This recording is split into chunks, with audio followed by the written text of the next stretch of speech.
Takže, čo vlastne riadí naše telo? Na tej najzákladnejšej úrovni. Väčšina z nás by asi bez váhania povedala, že DNA. No, čo ak vám poviem, že to nie je celý príbeh? Že existuje ešte jedna, taká skrytá vrstva pokynov, ktorá našim génom v podstate šepká, čo majú robiť a kedy. Presne o tom bude reč. Ponoríme sa do úplne fascinujúceho sveta epigenetiky.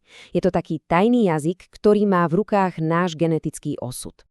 A čo nás dnes čaká? Pozrieme sa na to, prečo gény nie sú všetko.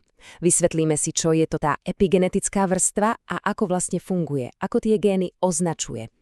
Potom sa mrkneme na to, čo sa stane, keď sa to celé pokazí, ako na nás vplýva prostredie a nakoniec, aká je nádej na, povedzme, prepísanie nášho zdravia. Fajn, poďme na to. A začneme hneď jednou poriadnou záhadou, takou, ktorá genetikom dlho nedala spávať a ktorá nás, verte mi, privedie priamo k podstate epigenetiky.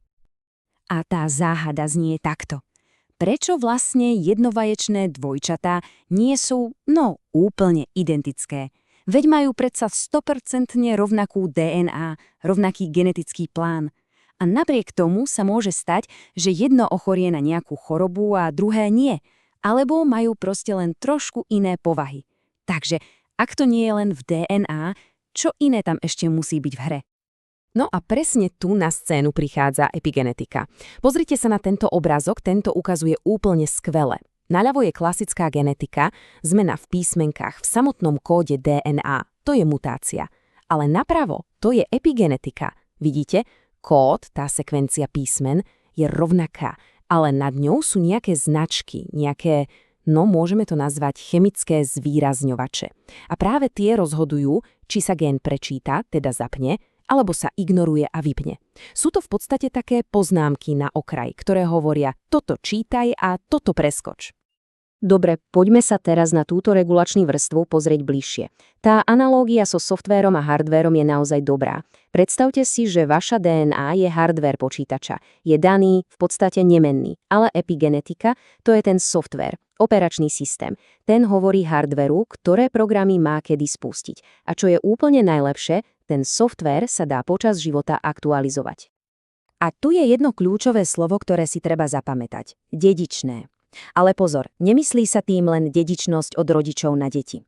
Tieto epigenetické značky sa dedia hlavne z bunky na jej dcérske bunky, keď sa delia. A presne preto si pečeňová bunka pamätá, že je pečeňová a nie povedzme nervová bunka. Aj po tom, čo sa 100-krát rozdelí, jej potomkovia stále vedia, akú prácu majú robiť.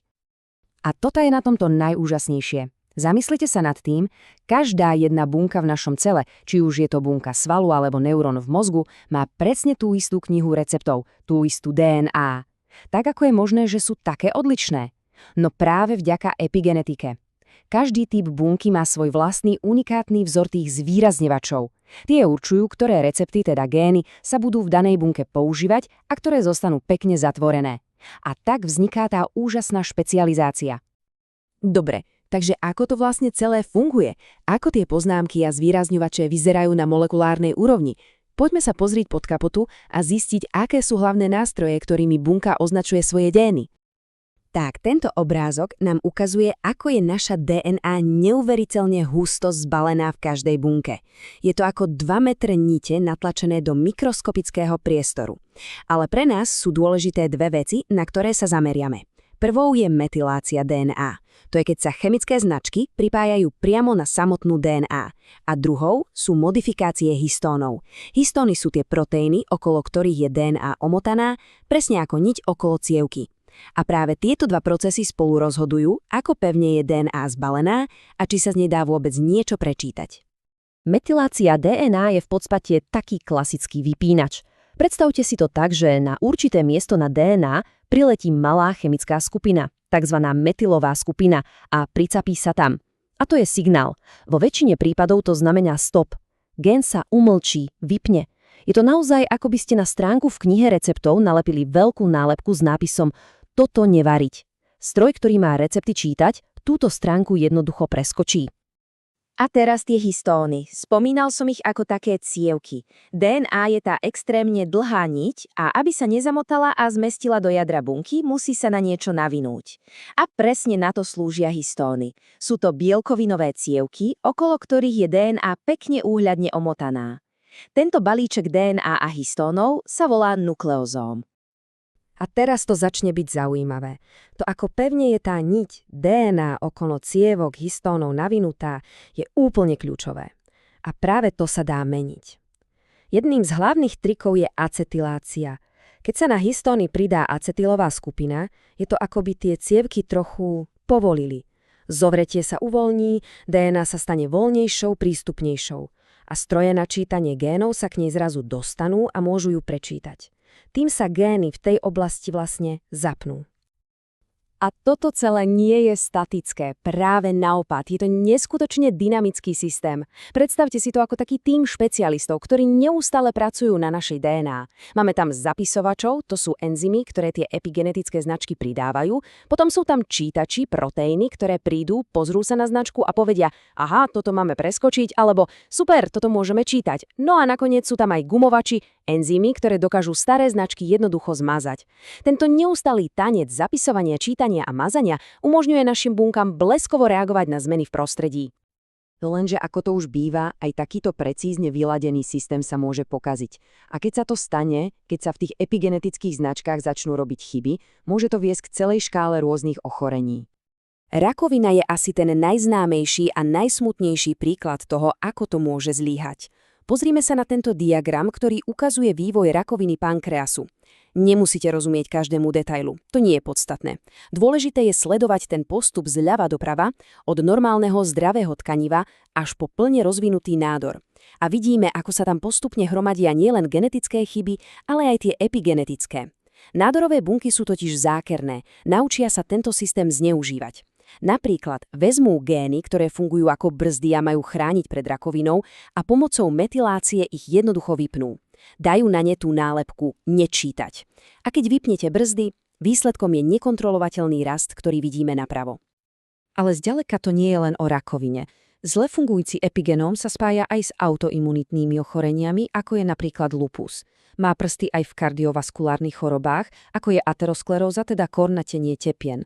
A samozrejme aj v mnohých neurologických poruchách, pretože správne fungovanie mozgu je na presnej regulácii génov extrémne závislé. No a teraz prichádza tá časť, kde to začína byť naozaj osobné a pre mnohých aj najviac prekvapivé. Ukazuje sa totiž, že náš životný štýl, to, čo robíme a v akom prostredí žijeme, môže zanechať hlboké, trvalé stopy priamo na našom epigenóme. A bavíme sa tu naozaj o všetkom, o tom, čo jeme, o toxínoch v našom okolí, či už je to alkohol alebo ťažké kovy. Dokonca aj o behaviorálnych faktoroch, ako je napríklad kvalita materskej starostlivosti v úplne rannom detstve. Všetky tieto veci môžu zmeniť náš epigenóm a ovplyvniť, ako budú naše gény fungovať po zvyšok života. Takže áno, gény, ktoré sme zdedili, sú dôležité, ale rovnako dôležité je aj to, ako ich náš život a naše skúsenosti formujú. Pekne to zhrnul jeden z objaviteľov štruktúry DNA, keď povedal: môžete zdediť niečo nad rámec sekvencie DNA. A práve v tom je teraz to skutočné vzrušenie v genetike. A toto presne vystihuje, o aký obrovský posun v myslení ide. Zrazu zisťujeme, že dedičnosť je oveľa zložitejšia. Naše skúsenosti sa môžu doslova fyzicky zapísať do nášho epigenómu. Ale aby sme nekončili pesimisticky, tento príbeh rozhodne nekončí pri chorobách a problémoch. Práve naopak. Tým, že rozumieme epigenetike, sa nám otvárajú úplne nové a poviem to na rovinu vzrušujúce možnosti liečby.